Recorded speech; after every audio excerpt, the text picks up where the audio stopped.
Good afternoon, good evening, everyone. My name is Dr. Spear, and I'm both a linguist and a teacher by training. By profession, I'm an assistant professor of English and linguistics at Florida A&M University and an invited professor of linguistics at Universidad San Francisco de Quito in Ecuador.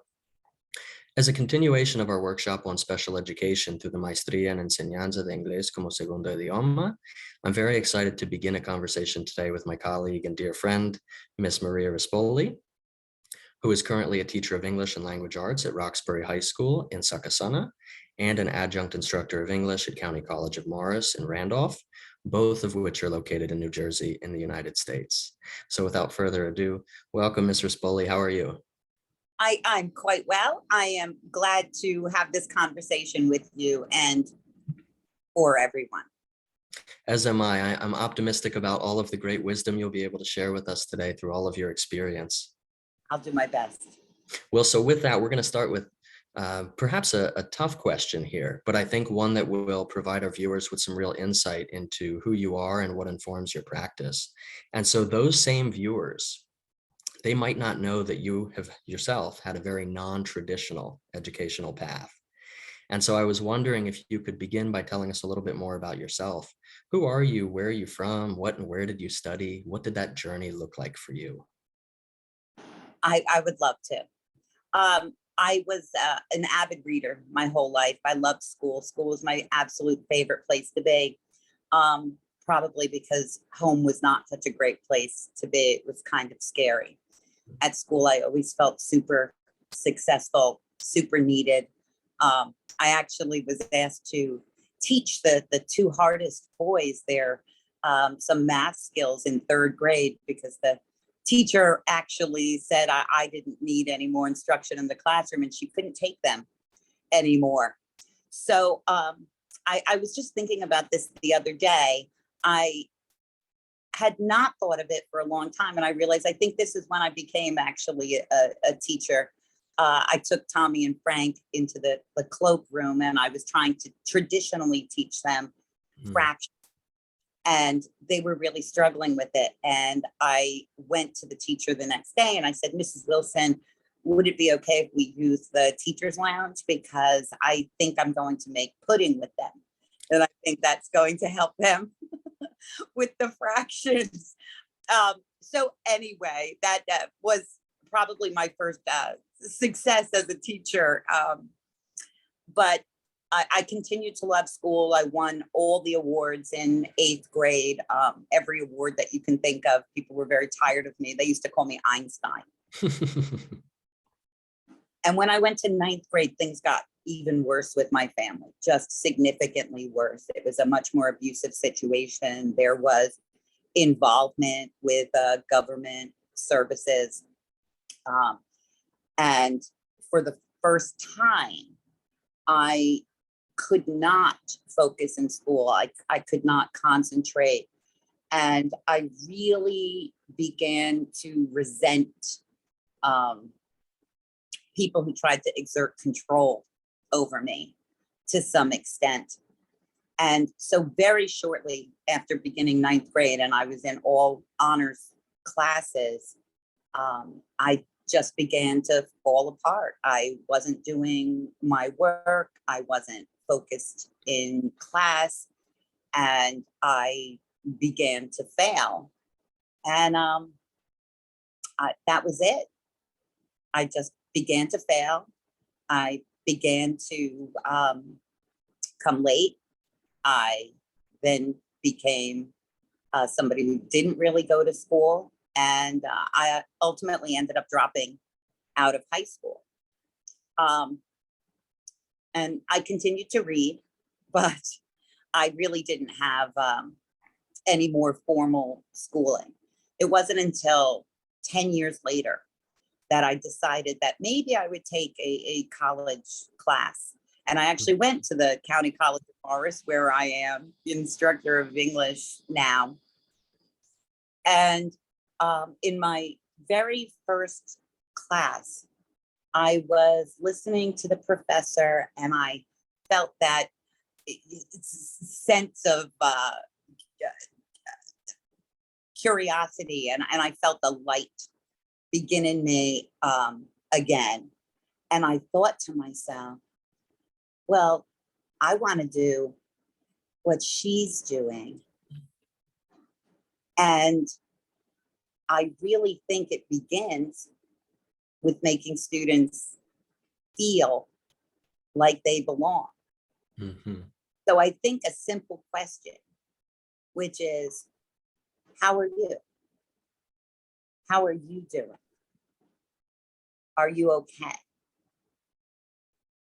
Is something that would have made me stay in school, that would have kept me on that path to education. So although I was a business major, I immediately ran downstairs to an advisor, asked, how do I become a teacher? And set out on that path. And from my actual first day of teaching, I became the teacher who asked, are you okay? How you doing? How you doing, kid? And I've had so many people over the years, so many kids come back to me and say that that's why I stayed in school. Ms. Rispoli, if it wasn't for you, you were the only person who cared about me. So showing kids that you care, that really matters. I ended up finishing an associate's degree. I got a Bachelor of Arts degree. I got a master's in assessment, curriculum, and instruction. And then I just recently got an educational specialist degree in educational leadership. So yeah, not the typical path. Not at all, but at least from my perspective, it seems very interesting that things have come full circle, right? So ninth grade is when you started having some difficulties, and you, as far as I recall, are primarily teaching ninth grade students. That is right. You began your post-secondary education at the same place where you began your post-secondary career, Yeah. right, as an adjunct instructor. Which has also, I cannot begin to tell you how much that has made returning students to college feel more comfortable. When I was able to say, you know, I was once a student here as well, and to say, it took me 9 years to get this associate's degree. I had 4 children and a job, and I just kept going one class at a time, 2 classes until I got there. And now look where I'm standing. And I have had so many college students tell me that's what made me feel like I could do this. I love that the perseverance serves as a very good role model for them. And, you know, I really like that you're emphasizing the relationships here. So if you don't mind, I'll shift into the second question I have for you. You got it. Right, because I can tell that those relationships really are important for you. So for viewers who aren't familiar with your student body at one or both of these institutions, how would you describe that student body in terms of academic abilities, socioeconomic status, ethno-linguistic background, or anything else? How do you think it's changed over your career? And do you think that understanding that student body and their differences, however many or few, impacts your approach to instruction? I think I'll almost answer your last question first. Teaching, my practice is always student centered. It is an absolute imperative that they be at the forefront, and that I follow them. In my high school teaching, it is a predominantly white school district, predominantly English as an only language school district, with a very small, I think it's 5% African American, and maybe 5% Hispanic origin, and a smattering of Asian students. We have had times where depending upon difficulties in other countries, we've had students come from other countries. For example, when the earthquake in Haiti came, a number of Haitian students who came to stay with family members. I actually had a couple of students come later in the year, this year, 2022, when the war against Ukraine began. And I had a couple of Ukrainian students come in. So occasionally we get, students who, maybe we're completely unfamiliar with their background. I should have added, we do have a lot of, not a lot of, another small segment or a pocket of Filipino students. They seem to be a mainstay. And in general, those are English language learners. I would say only half of that, maybe 5% of Hispanic students or students of a Hispanic origin are English language learners. The dominant language is English, and this town does have a socioeconomic mix, but it does tend to be on the higher end. Okay. However, in my teaching at County College, there are probably more students who are African American,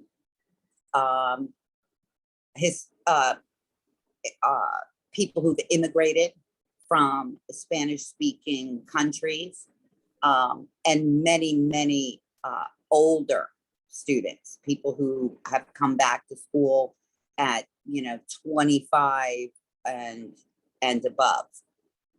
So did you ask how that has informed my practice? Yes. Mm-hmm. Okay. So I always think it's essential to learn something about them, to learn something about their culture and their background, and to actually bring that into the classroom itself. So I always reach out to students at a number of different times during the semester, and I ask, what's something that I should know about you? What is something that you think that you know about that you think that we should share with this class? I always make sure that I know about their needs, in terms of many students who come from different religions celebrate in different ways and on different days. And for example, can I just bring up that you, Dr. Spear, practice Islam, practice as a Muslim. And I really made sure that when Ramadan came, I learned how to greet you. I always think it's important to bring in, for example, authors of all different backgrounds to show in an English class, we speak thematically all the time. And I just continue to say, you see, these are the universals. Wherever we come from, whatever religion we practice, whatever our socioeconomic level is, we are all human and all experience those same emotions, and we experience many of the same situations. And I talk about the difference between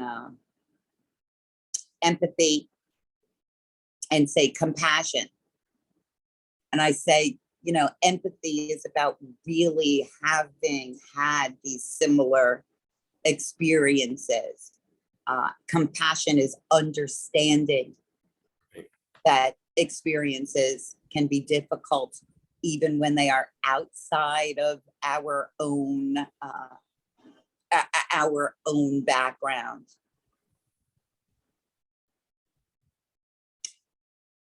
Give me that question again.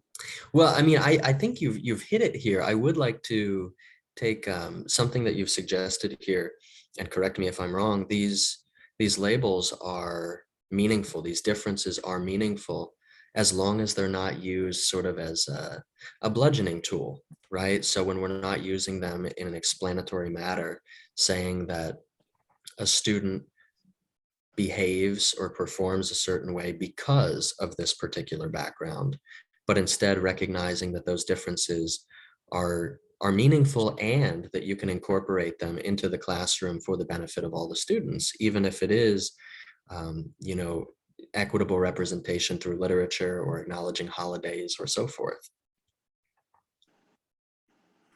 I think you're absolutely right. I'm glad that you took that away from what I did have, from what I related to you. You said something about how this makes it better for everybody. And it does. It is a fuller, richer experience, developing more meaningful relationships deepens learning in every way. And so if we're thinking about that learning, not all students are going to learn in the same way, of course, and they shouldn't necessarily be forced to. There's a great comic that I remember seeing a few years ago where I forget all of the animals, but there was an elephant, there was a monkey, maybe a horse, and they were all given the same test to climb the tree. Yes. Right? And so with that in mind, recognizing that these differences can be meaningful and that not all students do learn in the same way, how would you yourself describe differentiated instruction? How do you implement it? What does it look like in your classroom? And how do you think that that relates more broadly to mainstreaming? So differentiated instruction means that you actually are thinking about all the different ways that somebody can learn. For example, I am, as I was saying before in conversation, I'm very auditory and very hands-on. I love learning by hearing from experts. Sometimes that's not enough. Sometimes I also have to be doing alongside. I think actually, if you were in Ecuador, you might even call that realia, which is right, bringing actual authentic materials that you can work with. So in the classroom, that differentiates what you are doing is making sure that all the components of your lesson hit on many different areas. Somebody who's very visual, somebody who is very tactile, somebody who is very auditory, somebody who needs to move around frequently, somebody who needs to read in smaller chunks, somebody who needs to listen while they read. Something as simple as taking a bookmark and putting it onto each line and having people just read line by line by line. Something that you would want to do is you would also want to offer students different ways of showing that they have learned something. You know, it's not always just a test. It's not always just an essay. It's not always just an oral presentation. I have found that when I have shared what our objectives are throughout, say, a particular lesson or a particular unit, and that my students have always known what the skills are that they are expected to be able to be proficient in or to master, is very explicit and very clear. And students dislike intensely when I start this at the beginning of the year, because I will say, how can you show me what you learned? It's essentially design your own assessment. These are the skills that I need to see that you are proficient in. How can you show me that you are proficient in those areas?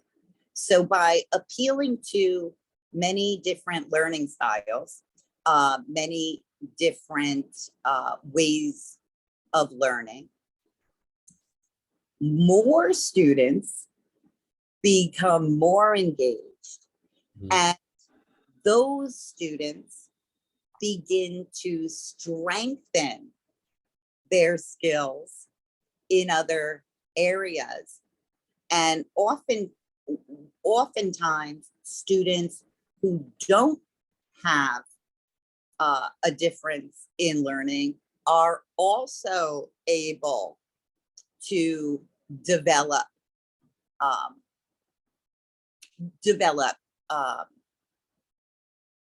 strengths. And ultimately, what you see is a much more well-rounded learner across the board. So the students who have learning differences are able to showcase their learning in a way that is more comfortable for them. And then the next time I say, what's another way that you can show me that you have met this objective? And I want to stop there for a second and then just say, what really matters too is saying, you know what? You might not actually have met the objectives at this moment, but this assessment is not a final assessment. Mhm. Nothing final until the day you walk out my door and I'm no longer responsible, for assessing that. Because people learn at different rates. I think in a sense, my life story is kind of evidence of that. And so maybe you weren't able to hit this objective in October, but everything that we do in learning, right, is based upon a foundation. Mhm. You just teach a skill and then dump it, right? Right. We keep building on skills. So maybe you didn't make that mark in October. Well, there's no reason that in December you can't come to me or I can't notice and say, hey, oh my goodness, I noticed that you were able to identify the indirect characterization within this particular text. Or, oh my goodness, look at how your word choice is becoming so much more concrete, so much more specific, meticulous, precise. I talk about Flaubert's les mots justes, Right. the right word. And somebody else says the right word in the right order at the right time. Mhm. So something that's essential is just not shutting down. Never shutting down the learning. Never saying that just because you didn't hit the mark at the 6-week period that 8, we can't go back to it at 8. We can't go back to it at 10. We can't go back to it at 12. Mhm. True differentiation really involves knowing your students. It also involves you becoming a student yourself. We all like to think that we are masters at what we are doing, but Mhm. the truth is that if you only know one way to get somewhere, that's not really going to help you because sometimes there's detours. Right. Exactly. And I oftentimes, I have this conversation with my son once in a while where we actually talk about what our lives would be like if we ended up with some type of disability. What happens if I go blind? What happens if I can't hear? Right? Well, does my learning in life stop at that moment? Or do I need to know an alternate way? So I think when we are learning about people with differences, when we are working with people with differences, it helps us more. We all need to know more than one road. Mhm. There's multiple paths to get to the same place, and one isn't better than another. We look at the old school, everybody sits in a line, everybody sits in a row, everybody has their notebook out, and their pencil in their hand. um, that type of standardization of a process becomes a negative when something changes. Just take the pandemic as an example. The entire learning and teaching atmosphere was changed. Mm-hmm. Well, what if we hadn't been able to do that? What if somebody just well, you know what, can't do it, nope, I don't know any other way of teaching. I need to be in the classroom and I need to see my students in rows. I found that actually during the pandemic, it required that I differentiate even more than I did in the class. It required everything that I had in order to teach in ways that met that situation. And I honestly feel that I learned so much from that experience that I became a significantly better teacher because of it. And so many of my students have talked about how they have become better students because they had to find alternative paths or to hone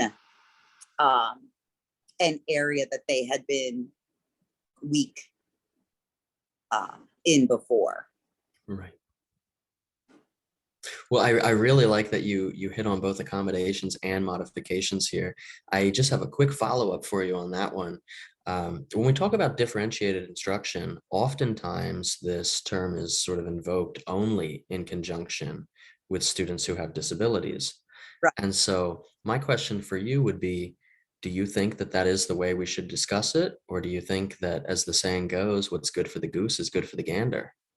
I'm going to say what's good for the goose is good for the gander, but I am also going to say that it's essential that we look probably more deeply into the area of those who actually need it, because then they kind of become ignored in that conversation.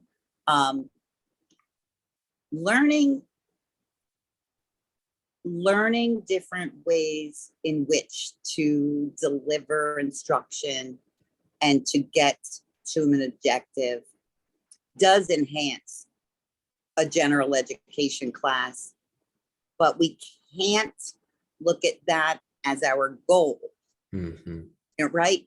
The goal is to help the student who has the learning difference feel and be a part of that general education class.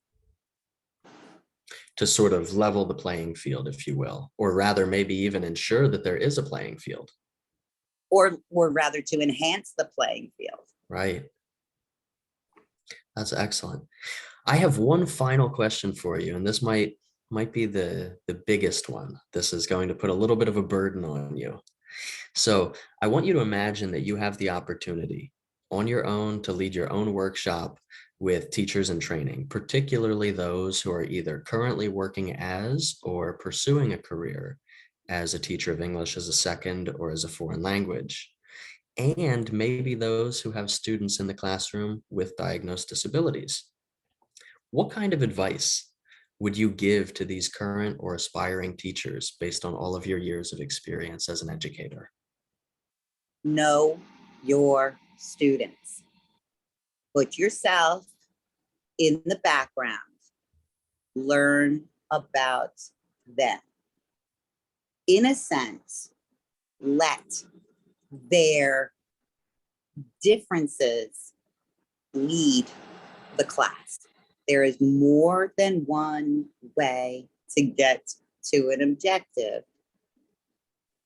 I'm going to say it's boring to get there in only one way, but know them.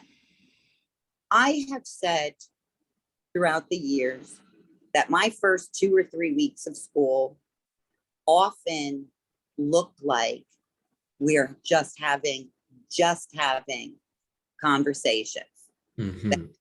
just learning about each other, and that there's not a whole lot of testing and quizzing and very specific instruction going on. It's true. It's true. I might go 3 weeks without really teaching a lesson.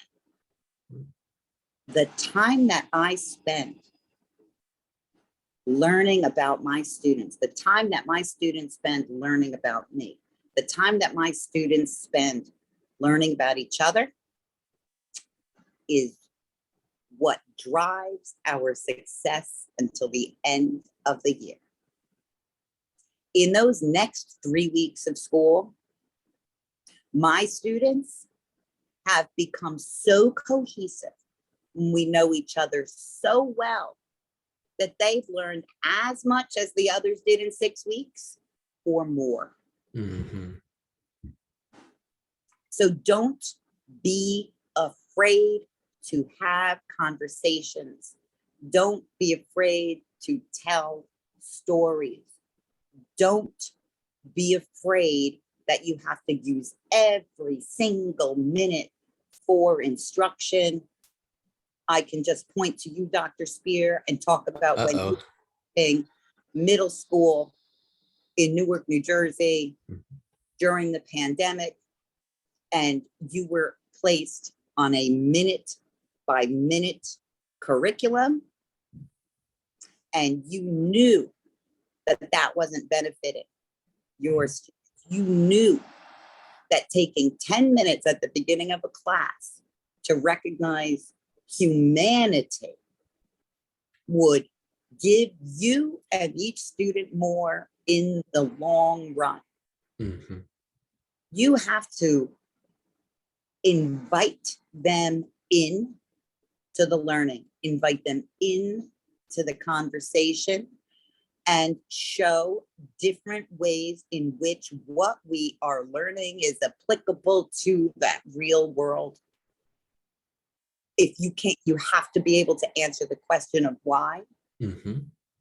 You have to be able to say, I don't really know about that. Let's look that up together. Let's research that.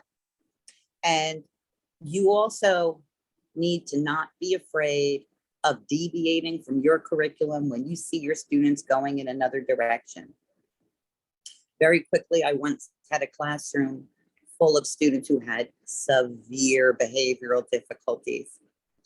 I had spent about 2 weeks prepping for students to study Homer's The Odyssey. Mm-hmm. I had what the objectives were, and I had all the ways in which we were going to achieve them. And as I began, I looked at those students and I said, no, this is not the way it's going to be. And so if you know the Odyssey, and I'm sure many of you do, our main character, Odysseus, has a goal. He needs to get home. He wants to get home. But on his journey to get home, he encounters many monsters, many obstacles.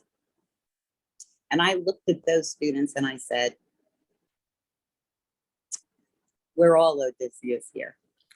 We all have goals and we all have dreams. And it's not going to be smooth sailing. We are going to encounter monsters and obstacles, and very often they are within ourselves. And so what we are going to do as Odysseus takes his journey and slays his monsters is we are going to come up with what our potential monsters, what our potential conflicts might be on our way to achieving our goal. And we're going to learn about how we're going to overcome them before they come to us. It was, I'm teary here. It was profound. I have never seen students so engaged in learning. I have never seen students so microscopically consider themselves. I have never seen so many students develop even grander goals for their lives and for their futures, to be able to identify the strengths that they have within them, was, I think, life-changing for many of them. I still am in touch with some of those students. And I very recently ran into one, and he's about 27 or 28 years old now. And he had been in a juvenile detention center. He had gone down a very, very bad path. And he said, Mr. Rispoli, I own a pizzeria. And I said, Doc, you own a pizzeria? He said, yes. And he said, and guess what? I'm still as impulsive as I ever was. I still punch people in the face all the time. Customers, vendors, my employees. And he said, but I keep thinking about the Odyssey.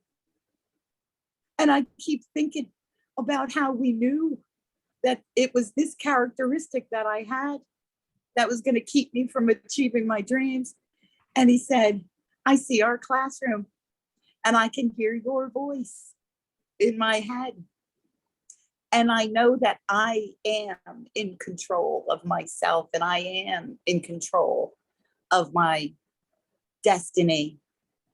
And I know that I'm not going to let this monster in my path hold me back. So what does that mean? That means I have to stop. Mm-hmm. I have to take a breath. I have to process. And then I am able to handle a conflict in a much more successful manner, he says. And then, particularly with my employees, they begin to do the same thing. And therefore, everywhere I am becomes better. And it becomes better because you cared enough about us to make Odysseus's journey our journey. Right. I can't think of a more beautiful way to conclude this conversation. You've stressed here the importance of those relationships, the humanizing value and nature of literature, which oftentimes people who don't teach English tend to forget. This idea that introspection and critical self-reflection spurred by literature or something else can lead to really positive changes within oneself and perhaps among those who look to you perhaps as a role model. So I just want to take one moment here to reiterate, as you mentioned, sometimes just a conversation is more than that. And this has certainly been one of those conversations. You know, I've known you now for about 3 years, and this was just as enjoyable for me as any other conversation. And I guarantee very fruitful for our viewers. So I want to take a moment here just to thank you, Ms. Rispoli, for taking the time to speak with us today and to share some of your insight and experience with us. And I'm going to thank you for allowing me to have this opportunity. And I'm going to add one last idea. Surround yourself with other teachers who have those same goals as you. Surround yourself with teachers who can teach you something. That is what Dr. Spear did for me. I may have been teaching many, many more years, but spending time with Dr. Spear also reinvigorated me. Well, thank you very much. I'm glad for the lighting so you don't see me turning red here. That's okay. I'm crying, so it's all good. I'm very proud and very excited to know that so many of you want to make sure that you reach everybody who comes into your classroom and to make the world a much better place. And you're playing a role in that, so thank you very much. Thank you.